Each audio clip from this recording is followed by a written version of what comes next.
Hey everyone, James Lynch here. I took my camera behind the scenes last week covering UFC 297 for kind of like an embedded video blog type thing. And I had to say goodbye to my cat and my wife and my 2 kids for a 4-hour plane ride over to Toronto. Of course, Toronto a lot colder than Vancouver, but excited to be back there.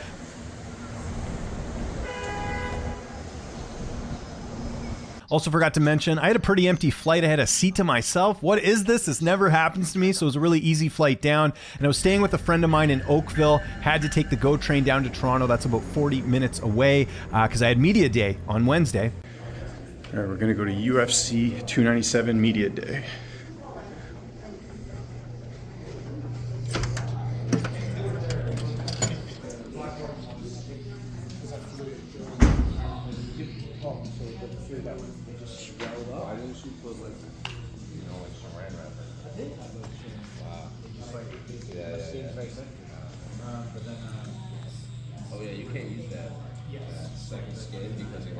He's a piece of shit.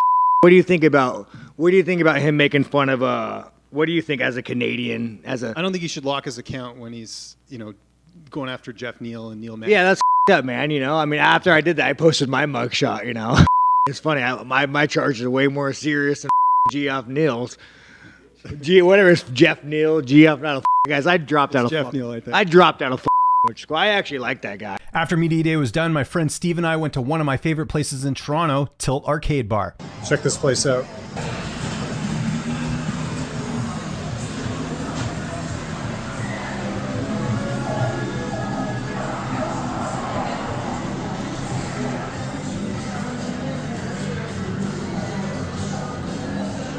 So that was Wednesday. On Thursday, we had the UFC 297 press conference at the Elgin Theatre. This place was packed to the brim. They honestly should have got a bigger venue.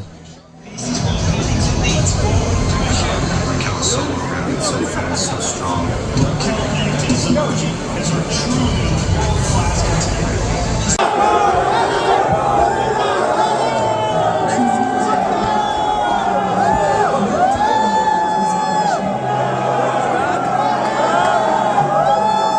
Then there was that crazy guy who came up to the stage and tried to take Strickland's belt. Got footage of that. That was really nuts. And Dana White had to cut the press conference early, but Sean Strickland and Duplessis really delivered at the press conference. Strikers, can I get agreement? Do the death.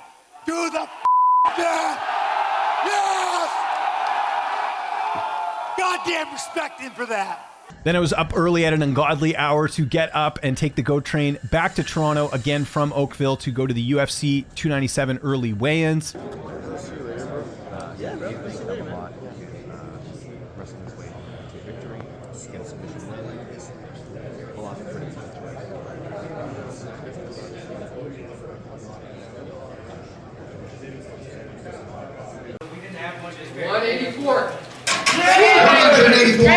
The official weight for Dricus Du Plessis.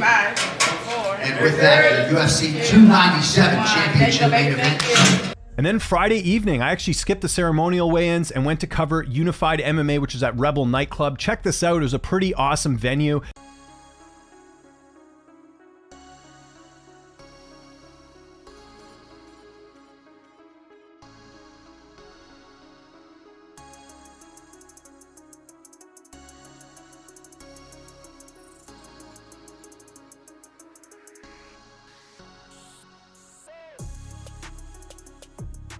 And got to speak to some of the fighters post-fight. You can find those interviews here on my channel. I also got a chance to speak to Dricus Du Plessis' teammate Mark Holm, who had a great performance against Zach Powell. Yeah, what was this whole experience like, getting to come to Toronto, fight someone in their backyard, and get a really dominant win? What an incredible experience, man. I flew at Dricus Du Plessis. We landed about 12 days ago. As we landed in Toronto, Canada, busy doing our passport checks and shit. He's like, dude, did you see you got a fight? And I'm like, no, what do you mean? Yeah. He's like, look at your phone, coach sent you a message. And my coach literally just sent me, hello, and a Sherlock link to Zachary Powell. And I just replied, yes, sir. And then, of course, fight night in the back on Saturday night at UFC 297. I got to speak to all the fighters that came back. Also got to talk to Frankie Edgar, who was added into the UFC's Hall of Fame. So that's what I thought it was, but then when I realized it was the Hall of Fame, I was definitely taken back. And then you can see here, it was a late one, 3 in the morning, talking to Dricus Du Plessis. Wouldn't be doing anything else. I love doing this stuff. It was great to get to talk to some of the fighters after the fact. Because we just don't compete at the level that these guys do. And I made it happen. I became a junior world champion. And I promised my dad that one day I will give him the UFC world title. I promised that.